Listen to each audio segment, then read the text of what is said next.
class 12 students, welcome to online classes of Neeraj Bajpayee International School. In chapter 4, moving charges and magnetism, our today's topic is magnetic field due to circular current carrying loop. Before this class, before this session, we understood Biot-Savart law, और Biot-Savart law के through हमने देखा था कि एक किसी length का straight current carrying conductor wire हो तो उसके पास एक पॉइंट पी पे क्या मैग्नेटिक फील्ड की वैल्यू होगी और डायरेक्शन होगा। उसके बाद देखा था एक इन्फिनाइट लेंथ का हो वायर, करंट कैरिंग वायर, तो उसके पास में एक पॉइंट पी पे कैसा मैग्नेटिक फील्ड डेवलप होगा और कितना मैग्नेटिक फील्ड डेवलप होगा। और आज हम लोग देखने वाले हैं कि magnetic field due to circular current carrying loop. Current carrying loop, circular current carrying loop का मतलब है एक सर्कल शेप का वायर जिसमें करंट फ्लो हो रहा है। तो चलिए समझते हैं कैसा दिखेगा, कैसा होगा करंट। ये हमारा एक वायर है जो सर्कल शेप में है और इसमें से करंट फ्लो हो रहा, आई करंट फ्लो हो रहा। मान लीजिए इसमें आई करंट फ्लो हो रहा।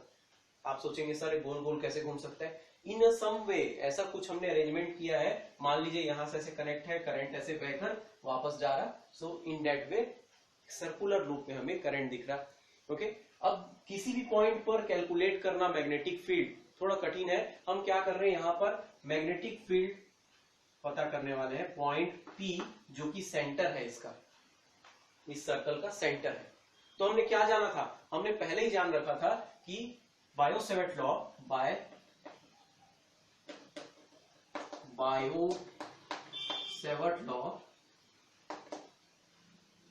बायो-सेवर्ट लॉ में हमने जाना कि एक पूरे लेंथ के लिए कैलकुलेट करना कठिन है, एक छोटे से एलिमेंट से कर सकते हैं। तो एक छोटा सा एलिमेंट ले लेते हैं यहां पे। इस छोटे से एलिमेंट का नाम है डीएल। ओके, छोटे सा एलिमेंट का नाम डीएल। इस डीएल का डायरेक्शन करंट के डायरेक्शन में होगा। तो एक पॉइंट पे किसी का सर्कल में एक पॉइंट में डायरेक्शन क्या होगा, टेंजेंशियल होगा। टेंजेंशियल होगा, है ना, इस सर्कल के टेंजेंट पे होगा।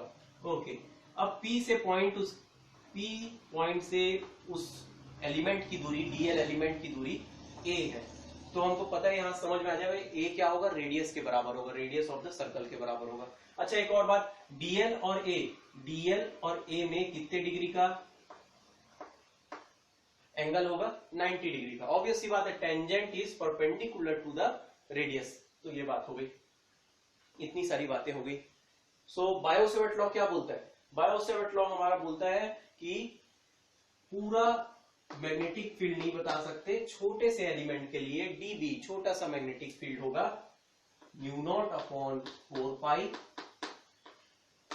आई dl sine theta upon a square. R square होता था, यहां पर दूरी पॉइंट पी की दूरी एलिमेंट से ए है, इसलिए मैंने ए स्क्वायर रख दिया।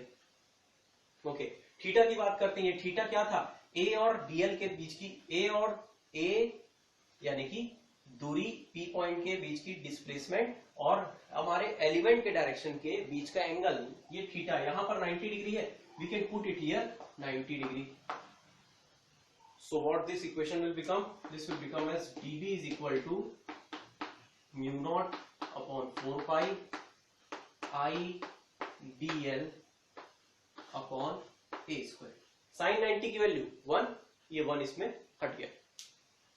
Okay, so we have got this small element के कारण small magnetic field. But now we have to calculate पूरे सर्कल के लिए। तो क्या है हमारे पास, ऐसा क्या है मैथमेटिक्स में जिसके हेल्प से हम लोग एक एलिमेंट का पता है तो पूरे एलिमेंट का पता कर ले। तो देखो यहां समझिए, ये एक एलिमेंट के लिए डीबी हुआ, वैसे ही एक एलिमेंट ए, ये डीएल ले लिए, ऐसे ही एक एलिमेंट ए डीएल ले लिए। मतलब हर जगह डिस्टेंस ए ही रहेगा, छोटा छोटा एलिमेंट हर जगह लेते जाओ, यहां पे ले लो, फिर यहां पे ले लो, सबको ऐड करते जाओ, ऐड इकट्ठा करते जाओ, इंटीग्रेशन कर सकते हैं। So let's integrate it, integrating it, integrate करेंगे तो हमें क्या मिलेगा, देखिए integration of dB is equal to, यहां पे देखिए integration of mu not upon 4 pi I dl upon a square. Okay, see here what it is happening to be. It is becoming mu naught upon 4 pi I dl upon a square. अब जो constant है वो बाहर आ जाएगा. अच्छा, integration of small magnetic field क्या बन जाएगा? टोटल मैग्नेटिक फील्ड dv, पूरा मैग्नेटिक फील्ड इस सर्कुलर लूप के लिए. और जो कांस्टेंट है उसको बाहर ले जाओ तो mu not be upon 4 pi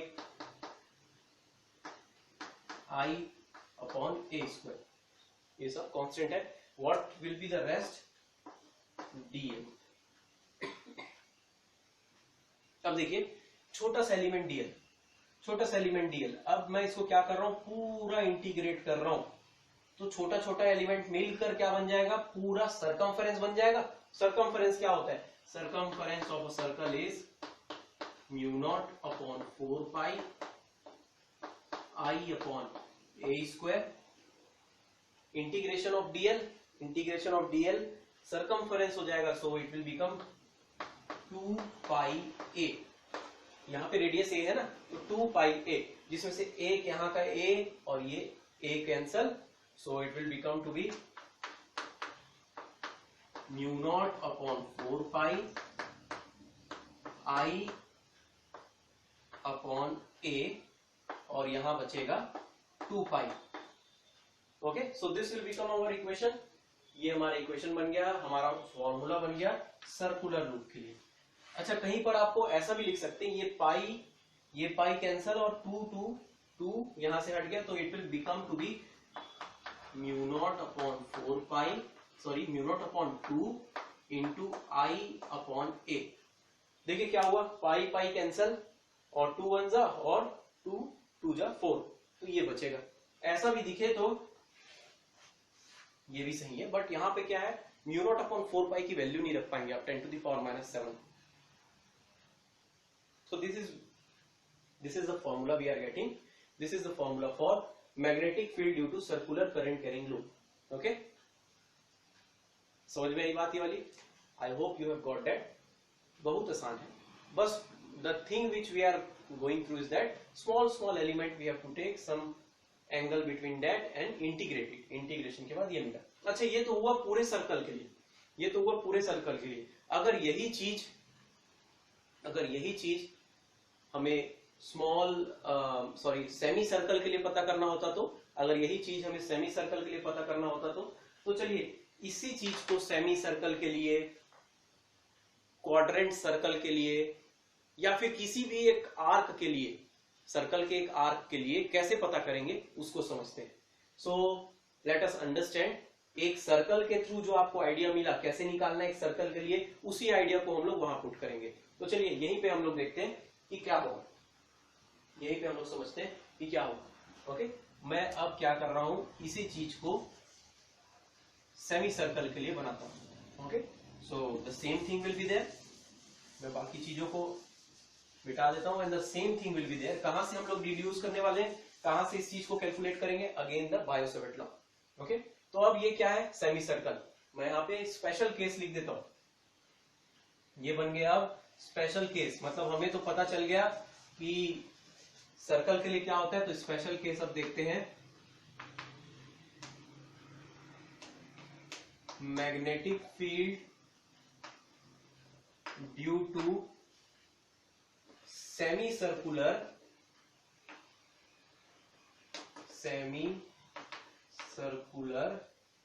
current carrying loop. Okay, semi circular current carrying loop. तो चलिए अब इसके बारे में समझते हैं. एक सेमी सर्कल शेप का करंट कैरिंग लूप है. करंट फ्लो हो रहा है आई. पी पॉइंट पे हमको कैलकुलेट करना है magnetic field. Okay, P point पे मैग्नेटिक फील्ड कैलकुलेट करना है. अच्छा, एक बात मैं पहले बताना था. जब ये सर्कल में था, यूं सर्कल में था, तो इस मैग्नेटिक फील्ड पी पॉइंट पे जो मैग्नेटिक फील्ड आई थी, कितनी आई थी? B is equal to mu not upon 4 pi I upon A, जो कि आई थी 2 पाई. इतना आई थी. इसका डायरेक्शन क्या था? देखो डायरेक्शन देखते हैं. करंट के डायरेक्शन में अंगूठे को रखो, किसी भी एक पॉइंट पे करंट के डायरेक्शन में अंगूठे को रखे और देखो आपका पाम कैसे मूव हो रहा, पाम कैसे मूव हो रहा, अंदर जा रहा, पी पॉइंट पे कैसे जाएगा, अंदर जाएगा, इनवर्ड्स। दूसरे पॉइंट पे ले लेते हैं, दूसरे पॉइंट पे ले लेते हैं। देखो यहाँ पे क्या था डायरेक्शन डीएल का, करंट के डायरेक्शन में अंदर जा रहा, पी पॉइंट पे अंदर जा रहा, यहाँ पे ले लेते हैं, यहाँ पे अंदर जा रहा, अंदर, यस, तो इनवर्ड्स होगा। कहां पे होगा, inwards the plane, direction of magnetic field will be inwards the plane. बताना जरूरी है क्योंकि magnetic field is a vector quantity. Okay now, so let us go through our the next topic which is semicircle. Yes, come back to the topic, semicircular current carrying loop. Semicircular current carrying loop में क्या हो रहा है, एक semi circle shape का current carrying wire है, current I flow हो रहा, पी पॉइंट पे मैग्नेटिक फील्ड कैलकुलेट करना है, ए डिस्टेंस दूर है वो रेडियस है ना, सेमी सर्कल का भी रेडियस होता है, ठीक। बायो सेवर्ट लॉ बोलता है छोटे एलिमेंट के लिए कैलकुलेट कर सकते हैं, dB is equal to mu not upon 4 pi into I dl sine theta upon a square, ठीक। थीटा की वैल्यू देखते हैं, यहां भी वही बात है, एक एलिमेंट ले लो छोटा सा, एक एलिमेंट डीएल ले लिया, वो रेडियस से कितना एंगल बनाएगा, 90 डिग्री, तो चलो यहां भी 90 डिग्री 1 हो जाएगा, तो it will become again dB is equal to mu not upon 4 pi I dl upon a square. क्यों हटा दिया साइन 90 को मैंने, क्योंकि साइन 90 की वैल्यू 1 होती, तो साइन 90 की वैल्यू 1 मतलब 1 इसमें मल्टीप्लाई हो गया और वो हट गया, नहीं दिख रहा है वो, ठीक। Now what we will do, एक एलिमेंट के लिए पता चला, ऐसी छोटे छोटे एलिमेंट हम लोग क्या लेंगे, पूरे सेमी सर्कल के लिए ले लेंगे, तो integrating, let's integrate integration, about the integration क्या करेंगे, integrate dB integration mu naught upon 4 pi I dl upon a square. क्या बन जाएगा, इंटीग्रेशन ऑफ छोटा सा मैग्नेटिक फील्ड, टोटल का मैग्नेटिक फील्ड एक सेमी सर्कल के लिए, तो जो बाहर कांस्टेंट निकल जाएंगे, mu naught upon 4 pi I upon a square, बचेगा क्या, डीएल, इंटीग्रेशन ऑफ डीएल। अब देखो छोटा छोटा एलिमेंट डीएल मिलके क्या करेगा, एक पूरा सेमी सर्कल के सरकमफेरेंस के बराबर घूमेगा। सेमी सर्कल का सरकमफेरेंस पूरे सर्कल के सरकमफेरेंस के आधा होता है, ठीक। पूरा सर्कल का सरकमफेरेंस कितना होता है, 2 पाई आर, ठीक है, 2 पाई ए, यहां के लिए 2 पाई ए, तो सेमी सर्कल का सरकमफेरेंस क्या होगा, पाई ए, तो मैं इसी की जगह क्या लिख सकता हूं, आधा होगा mu not upon 4 pi I upon a square pi ए, ठीक। अच्छा ये ए स्क्वायर है, तो ए स्क्वायर में से एक ए और ये वाला a cancel, so it will become to be b is equal to mu not upon 4 pi I upon a into pi, ये याद रखना, ओके। बुक में क्या देगा, बुक में ये वाला नहीं देगा, मगर इसको याद रखना, याद इसको रखना। क्या करेगा, यहां से पाई पाई कैंसिल कर देगा, तो क्या बन जाएगा, b is equal to mu not upon 4 into I upon a. Book में ऐसे दिखेगा, कुछ रेफरेंस बुक्स में ऐसा दिखेगा, है ना, ये भी सही है, ये भी सही है, both of them are right, but here see mu not upon 4 pi की वैल्यू 10 टू द पावर -7 नहीं रख पाएंगे, तो इसलिए यहां पर दिक्कत जाएगी। डोंट वरी अबाउट इट, इसको भी हम सॉल्व कर सकते हैं, but remember this thing, okay, pi will be there. अच्छा एक और चीज, एक सेमी सर्कल के लिए जितना मैग्नेटिक फील्ड बन रहा है उसका डायरेक्शन क्या होगा, यहाँ पे देखो डीएल इधर जा रहा है अंगूठे के डायरेक्शन में, अंदर की तरफ magnetic field right hand thumb rule से, इधर देखो यहां पर, यहां पे कोई एलिमेंट ले लो,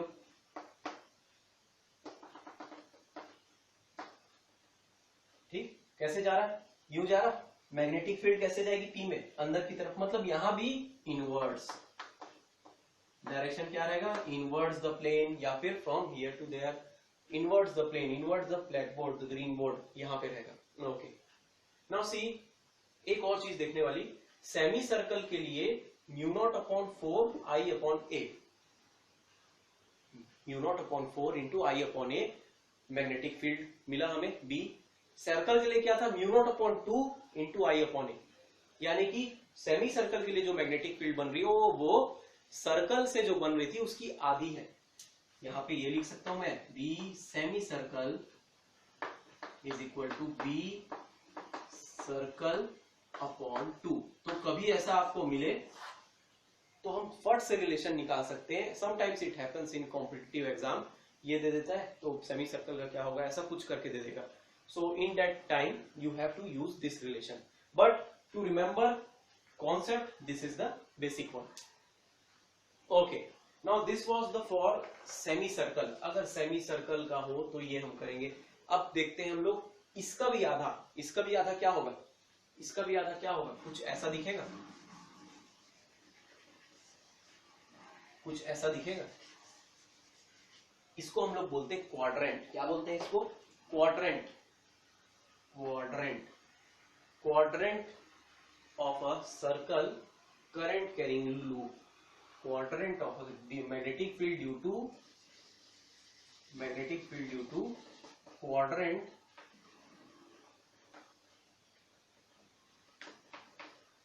of circle current carrying loop. तो वो कैसा दिखेगा, कुछ ऐसा दिखेगा। समझ लेते हैं, ये भी समझने लायक, there is no need to do that, but you know we can get a relation. अब क्या हो सकता है, देखिए यहाँ पे, यहाँ भी हम लोग ये कर सकते हैं। एक एलिमेंट लेते हैं डीएल, ए दूरी पर 90 डिग्री रहेगा वो ए और डीएल के बीच का angle. Okay, I current flow हो रहा है, मान लो आई करंट फ्लो हो रहा है, मान लो आई करंट फ्लो हो रहा है, यूं आई करंट फ्लो हो रहा। तो बायो-सैवर्ट लॉ क्या बोलता है, बायो-सैवर्ट लॉ बोलता है कि छोटा सा एलिमेंट के लिए छोटा सा मैग्नेटिक फील्ड, फिर वही बात, बार बार वही हम कर रहे हैं, मगर रिलेशन में आंसर कुछ अलग आएगा। dB is equal to mu not upon 4 pi into I dl sine theta. Sine theta में थीटा की वैल्यू क्या होगी, 90 डिग्री। साइन 90 की वैल्यू 1, तो चलो इसको हटा दिया, 1 मल्टीप्लाई करके हटा दिया मैं, यही मिला। अब इंटीग्रेशन करते हैं इसका, तो integration of dB is equal to mu naught, integration of mu not upon 4 pi I dl upon a square. जो कांस्टेंट है उसको बाहर कर देते हैं। वैसे dB का इंटीग्रेशन b हो जाएगा, b mu not upon 4 pi I upon a square integration of dl। Okay, integration of dl यहां पे देखना, b is equal to mu not upon 4 pi I upon a square. अब देखना dl का integration, देखो पूरे सरकमफेरेंस, एक circle के सरकमफेरेंस का वैल्यू कितना था, 2 पाई ए, और उसके आधे का पाई ए, और उसके भी आधे का क्या होगा, पाई ए बाय 2 होगा ना। नहीं समझ में आया, देखो पूरे सर्कल का सरकमफेरेंस 2 पाई ए, उसका आधा पाई ए, और उसका भी आधा, ये क्वाड्रेंट हो जाएगा ना, पाई ए बाय 2। ओके, इसमें से क्या करेंगे, ए को कैंसिल कर देते हैं, mu naught upon 4 pi I upon a into pi by 2। ये याद रखना, ये याद रखना, ये इंपॉर्टेंट है। इसी में से पाई भी कैंसिल कर देंगे तो b is equal to mu not upon 8 into I upon a मिलेगा। ऐसा मिले तो भी घबराना नहीं, क्यों, देखो पाई पाई कैंसिल, 2 और 4 और 2 मल्टीप्लाई हो गया तो 8 बन गया। इसका डायरेक्शन क्या होगा, देखो dl इधर इनवर्ट्स, कहीं भी ले लो इनवर्ट्स जा रहा है ना, इनवर्ट्स जाएगा, यहां भी डायरेक्शन क्या होगा, इनवर्ट्स।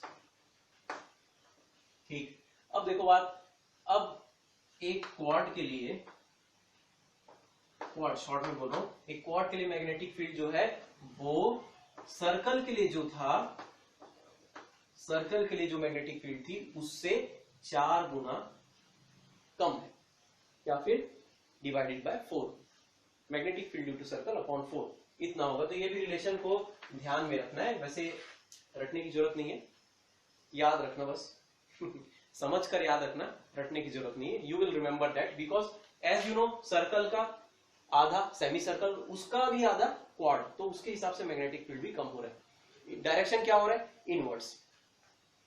ओके, स्पेशल केस में हम लोग पढ़ रहे हैं, कितने स्पेशल केस पढ़ लिए, 3 पढ़ लिए, नहीं दो पढ़ लिए, पहले तो सर्कल का था, उसके बाद फिर स्पेशल केस में पढ़ लिए सेमी सर्कल का, पहला हो गया, अब क्वाड का हो गया। अब तीसरा देखो यहाँ पर, अगर आपको क्वाड भी नहीं दिया है, सेमी सर्कल भी नहीं दिया है, मगर क्या दिया है, इस बार दे दिया है, इस बार दे दिया है क्वेश्चन कुछ ऐसा पूछा है, या फिर बताओ रिलेशन पूछ रहा है कि, या फिर डिराइव एन एक्सप्रेशन पूछ रहा है। जब एक आर्क दे दिया,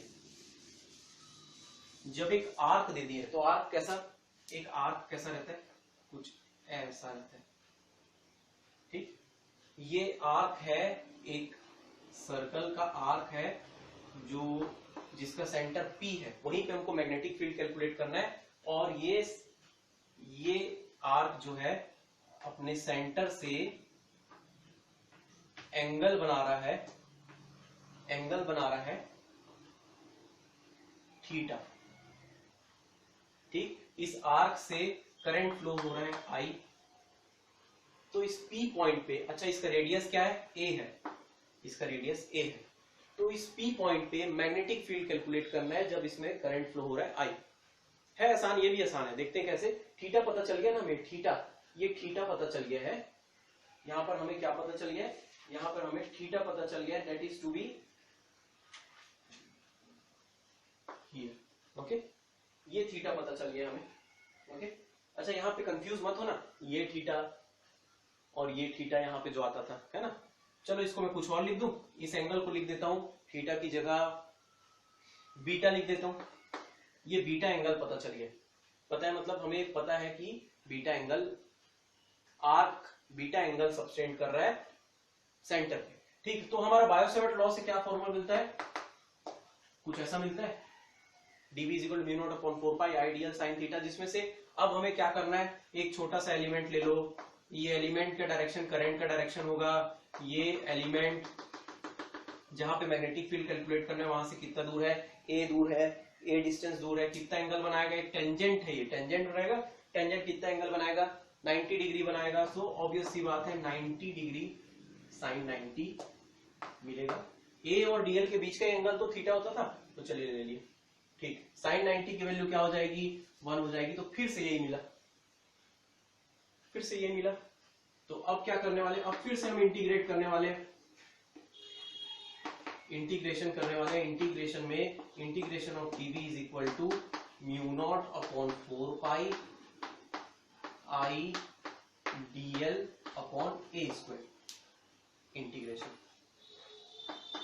dv का इंटीग्रेशन b हो जाएगा, ठीक दिख रहा है, dv का इंटीग्रेशन b हो जाएगा, ठीक। म्यू नॉट अपॉन 4 पाई, म्यू नॉट अपॉन 4 पाई बाहर आ गया, आई अपॉन ए स्क्वायर को भी बाहर ले आए, बचेगा dl।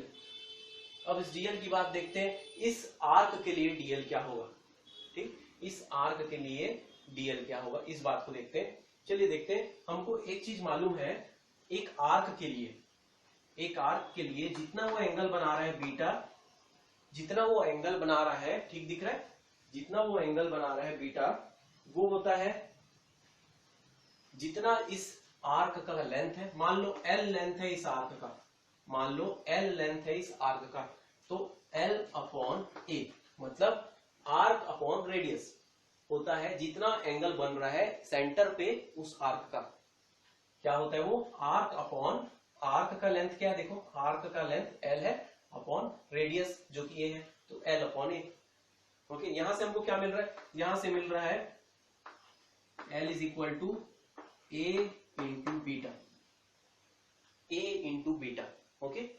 यही वैल्यू हमारे काम आने वाली है, कैसे काम आएगी, A इंटू बीटा हमें मिल रहा है L की वैल्यू, मगर हमारे पास तो dl है, हमारे पास तो dl है, कोई बात नहीं, हमारे पास dl है, तो इंटीग्रेशन ऑफ dl क्या होता था, L होता था, हर बार उतना ही होता था, मगर एक सर्कल के लिए वो बन जाता था 2 पाई r या 2 पाई a, सेमी सर्कल के लिए वो L बन जाता था पाई a, और क्वाड्रेंट के लिए बन जाता था पाई a बाय 2। यहां पर उसको सिंपल L बना देते हैं, क्योंकि हमको दिया हुआ है ना, L इसका लेंथ है, आर्क का लेंथ है, so this will become mu naught upon 4 pi I upon a into L।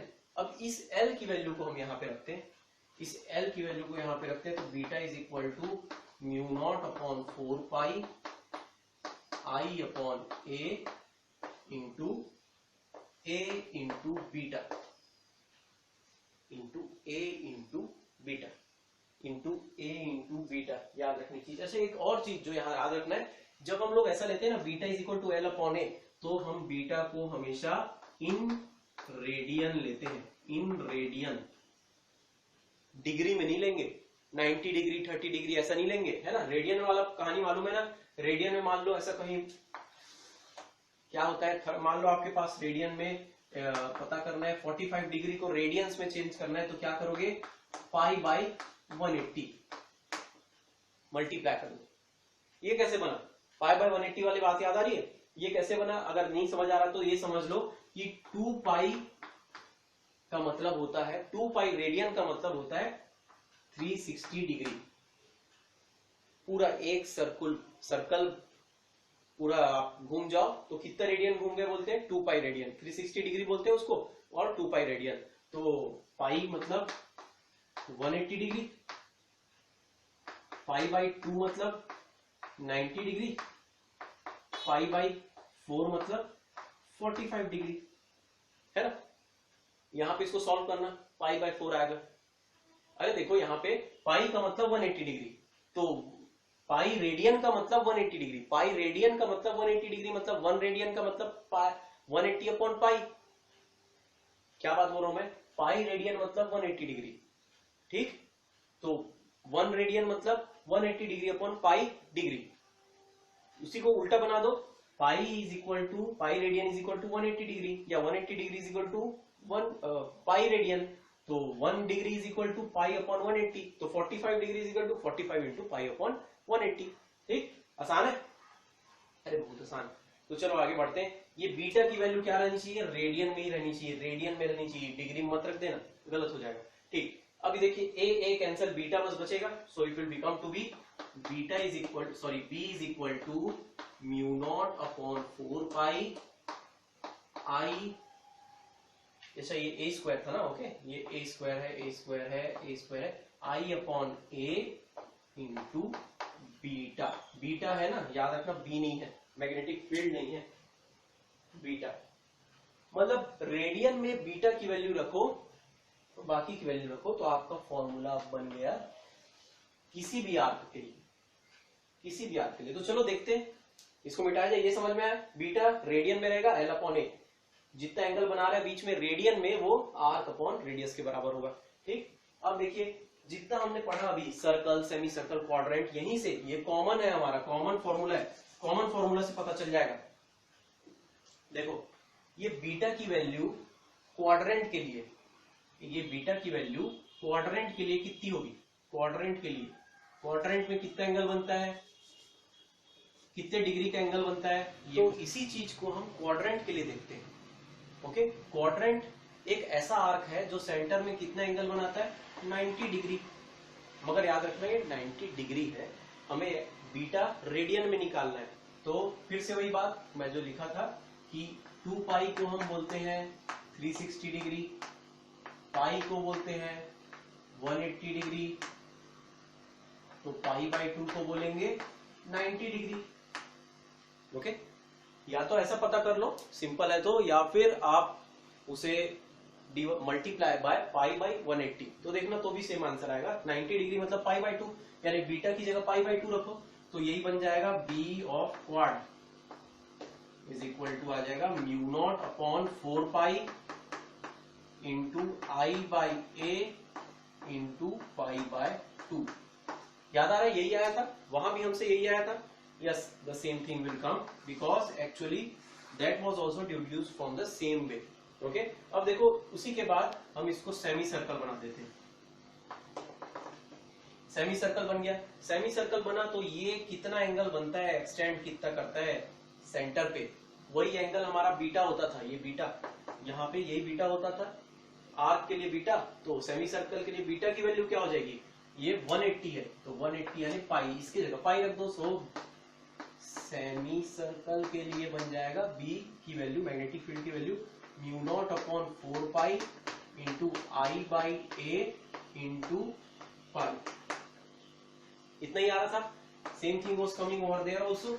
Yes, so we are getting in reverse from the formula of circular arc. Circular arc के जो formula था उससे निकाल रहे हैं। देखो पूरे सर्कल के लिए क्या था, पूरे सर्कल के लिए क्या था, पूरे सर्कल के लिए ये एंगल बीटा क्या हो जाता था 360। 360 मतलब 2 पाई, यानी कि b for circle is equal to mu not upon 4 pi into I by a into 2 pi. सारी चीजें रिवर्स हमको मिल गई।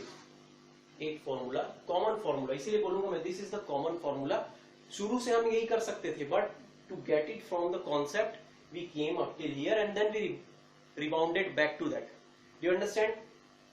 ऐसे में कुछ क्वेश्चन पूछते हैं, ऐसे में सिंपल क्वेश्चन नहीं पूछता, अक्सर कंपोनेंट्स को जोड़ के पूछ देते हैं कि स्ट्रेट वायर लगा देगा, उसके साथ में आर्क लगा देगा, उसके बाद फिर स्ट्रेट, उस प्रकार से आपको सॉल्व करना पड़ता है। तो देखते हैं एक दो एग्जांपल देखते हैं, एक एग्जांपल देखते हैं and try to solve more number of question from reference book. Many reference books are there. From there you will get such kind of questions. This kind of questions are not only asked in board exam but also in competition exam. So try to solve more number of questions from reference book. But let us see one question of numerical over here.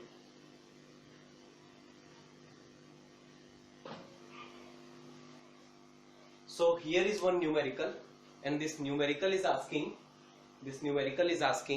that if a current of 50 ampere flows in the wire as shown in the figure, calculate the magnetic field at point O। देखो ये diagram में देखो, नाम दे देते हैं इसे, यहां पर एक स्ट्रेट वायर है, नाम दे देते हैं ए बी, स्ट्रेट वायर है। फिर एक आर्क है, सर्कल का एक पार्ट आर्क है बी सी, और फिर एक स्ट्रेट वायर है सी डी। क्वेश्चन में दिया नहीं था, नाम हमने दे दिया। करंट फ्लो हो रहा है आई, जिसकी वैल्यू है 50 एम्पियर, क्वेश्चन में दिया हुआ है। और इस डायग्राम के थ्रू, इस सर्किट के डायग्राम के थ्रू बताया है कि radius of this arc is 1 centimetre. देखो 1 सेंटीमीटर होगा, सेंटर पॉइंट में, सेंटर में आपको मैग्नेटिक फील्ड कैलकुलेट करना है, magnetic field at O calculate करना है। 1 सेंटीमीटर रेडियस हो गया, और ए बी के एक्सिस में एक पॉइंट ओ है और सी डी के एक्सिस में पॉइंट ओ है। तो हम लोगों को करना क्या है, ये तीन चीजें हो गई। क्या हो गया, एक स्ट्रेट वायर, एक आर्क और दूसरा स्ट्रेट वायर। तीन चीजों के कारण सेपरेटली मैग्नेटिक फील्ड की वैल्यू निकाल देते हैं और तीनों को जोड़ देंगे तो पता चल जाएगा इसके कारण क्या मैग्नेटिक फील्ड बन रही ओ में, पॉइंट ओ में। तो गिवन क्या बोल रहा है, सॉल्यूशन गिवन देखते हैं, जो चीजें दी हुई है। First thing given is current I is equal to 50 ampere. ये एक आर्क है, उसका रेडियस दिखाया है यहाँ पे ए इज इक्वल टू 1 सेंटीमीटर, या बोल लो इसको 0.01 मीटर। ठीक, पता क्या करना है, टू फाइंड, पता करिए, बोलता है b net, total magnetic field at point O. Okay, तो हम क्या स्ट्रेटेजी बनाए हैं, ए बी के लिए कैलकुलेट करेंगे सबसे पहले, फिर आर्क के लिए कैलकुलेट करेंगे ओ पॉइंट पे, फिर सी डी के लिए कैलकुलेट करेंगे मैग्नेटिक फील्ड ओ पॉइंट पे। तो वी नो डैट सबसे पहले पहला पार्ट लेते हैं, straight wire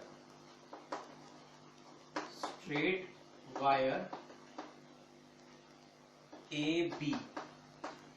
straight wire a b के कौन से पोजीशन में ओ पॉइंट है जहां मैग्नेटिक फील्ड कैलकुलेट करना है, अलोंग द एक्सिस या अलोंग द वायर। ओके, याद आ रहा है अलोंग द वायर क्या होता था, B is equal to mu not upon 4 pi I d l sine theta upon a r square होता था, यहाँ ए बोलूंगा, ए का स्क्वायर। ठीक, जिसमें से थीटा एक्चुअली क्या था, पॉइंट पी कितना एंगल बना रहा है, पॉइंट पी डीएल से कितना एंगल बना रहा है, ए और डीएल के बीच का एंगल। यहाँ पे वो क्या बनेगा, इस ए बी के लिए क्या बनेगा, 0 बनेगा, 0 डिग्री बनेगा, साइन 0 डिग्री का वैल्यू 0, तो इसकी वैल्यू 0 रखा, ये पूरी की वैल्यू 0 हो गई। मींस B1 पहले पार्ट के लिए B1 इज इक्वल टू 0 मिल गया, पहला पार्ट के लिए B1 की वैल्यू 0 मिल गई। अब आगे बढ़ते हैं, B2 कैलकुलेट करते हैं। क्या है दूसरा पार्ट हमारा, आर्क। तो second is arc BC। Arc BC में देखते हैं क्या हो रहा है। आर्क के लिए कैलकुलेट करने का क्या फॉर्मूला है, B2 is equal to mu not upon 4 pi I upon A into beta. ये बीटा क्या है, beta is the angle made at the centre by the arc. तो देखो ये है वो एंगल, ये 90 डिग्री दिया हुआ है। ये 90 डिग्री को छोड़ दें, अगर जोड़ लें तो 360 हो जाएगा। 90 डिग्री को जोड़ लें तो 360 डिग्री हो जाएगा। तो 360 माइनस 90 होगा ये एंगल जो बना रहा है, ये होगा 270 डिग्री। 360 minus 90 270 degree. तो इसको रेडियन में कन्वर्ट करना पड़ेगा, याद रखना रेडियन में हम नहीं लिख सकते। हाँ 270 इंटू पाई बाई 180, ये बनेगा 3 पाई by 2 radian. 3 pi by 2 radian आएगा ये रेडियन में। तो इसकी वैल्यू रखते हैं, B2 is equal to 10 to the power minus 7 into 50, current की वैल्यू है ना 50, अपॉन 0.01 इंटू 3 पाई बाय 2। अब गौर करना, 0.01 को मैं लिख सकता हूं, 0.01 को लिख सकता हूं मैं 1/100। तो चलो इसको लिख देता हूं 1/100। क्या होगा, ये 100 ऊपर चले जाएगा, ठीक। तो B2 is equal to 10 to the power minus 7। अब ये 100 गया ऊपर, यानी कि 10 टू द पावर 2 लिख सकता हूं। 100 को 10 टू द पावर 2 इंटू देखो 50 इंटू 3 अपॉन 2। 53 जा 150 upon 2 75 into 5। B2 is equal to देखो 75 इंटू पाई की वैल्यू 3.14 रख लो और मल्टीप्लाई कर लो। 3.14 रख लो और मल्टीप्लाई कर लोगे तो आएगा 235.5। 75 इंटू पाई की वैल्यू 235.5, मल्टीप्लाई करके देखना, 3.14 रखना वैल्यू, और 10 to the power minus 7 plus 2 कितना हुआ, 10 टू द पावर माइनस 5। यही हमारा आंसर बन रहा है B2 के लिए। B2 इज इक्वल टू 2, अब देखो इसको स्टैंडर्ड फॉर्म में रखूंगा, 2.355 into 10 to the power minus 3 हो जाएगा। क्या होगा, डेसिमल को पीछे ले रहा हूं तो पावर ज्यादा होगा, माइनस में है तो ज्यादा, क्या -3 हो गया। टेस्ला, ठीक। डायरेक्शन के बारे में आखिरी में देखेंगे। अब आखिरी बात बचती CD के लिए क्या होगा। तो CD के लिए देखते हैं, the last thing CD, for CD यानी कि थर्ड पार्ट,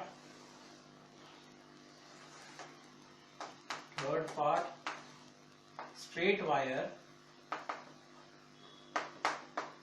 वायर CD के लिए B यानी मैग्नेटिक फील्ड की वैल्यू देखो, straight wire along the wire O point पे, फिर यहाँ 0 डायरेक्ट लिख दूं 0, क्यों, B3 इज इक्वल टू 0, क्यों, क्योंकि थीटा की वैल्यू 0 हो जाएगी। थीटा की वैल्यू 0 हुई, साइन 0 की वैल्यू 0, जो मल्टीप्लाई होगा पूरा mu naught upon 4 pi into ideal sign theta upon r square या फिर a स्क्वायर, उसमें 0 मल्टीप्लाई हुआ पूरा 0 हो गया। नाउ सी, ये 0 है, ये भी 0 है, बस इसकी वैल्यू है जो हमारे पास आई है। तो टोटल हमें कैलकुलेट करना है, इससे मिटाया जाए, टोटल कैलकुलेट करना है, यानी कि now B net, B capital suffix net is equal to B1 plus B2 plus B3। चलो वैल्यू रखते हैं, B net is equal to 0 plus वो वाली value 2.355 into 10 to the power minus 3 plus 0, यानी कि क्या आएगा, B net is equal to 2.355 into 10 to the power minus 3 tesla. ये हुआ इसका magnitude at point O। Magnitude कितना आ रहा है मैग्नेटिक फील्ड का, 2.355 into 10 to the power minus 3 tesla. अब डायरेक्शन देखते हैं, AB के लिए तो 0 हो गया, CD के लिए 0 हो गया, सिर्फ आर्क के लिए बन रहा है मैग्नीट्यूड, डायरेक्शन भी वैसे ही होगा, उसका डायरेक्शन भी वही होगा। देखो करंट के डायरेक्शन में कहीं भी रखो, आपका पाम देगा डायरेक्शन ऑफ मैग्नेटिक फील्ड कहीं भी रखो, कैसे जा रहा है, अंदर की ओर, कहीं भी रखो, कहीं भी रखो, कहीं भी रखो, अंदर की ओर, यानी कि क्या होगा ये, inwards, inwards the plane, inward the green board, inward the circular arc, जो बोल लो, इनवर्ड होगा. So this is the way of solving numerical question when asked about the circular loop. और साथ में जोड़ दे तो भी ऐसे निकाल सकते हैं. क्या कर दो आप, कंपोनेंट्स में ब्रेक कर दो जिसका जिसका आप जानते हो और फिर कैलकुलेट कर दो. याद रखना बीटा, ये जो एंगल हम लेते हैं वो रेडियन में रहना चाहिए. रेडियन कैलकुलेट पाई बाय 180 से मल्टीप्लाई कर दो और रेडियन में पा जाओ और रेडियन की वैल्यू रखना है. So this is the way of solving it. Components में डिवाइड करो और एक साथ b net is equal to b1 plus b2 plus b3, जितने भी कंपोनेंट है सबको जोड़ दो. This is it for today. Have a nice day.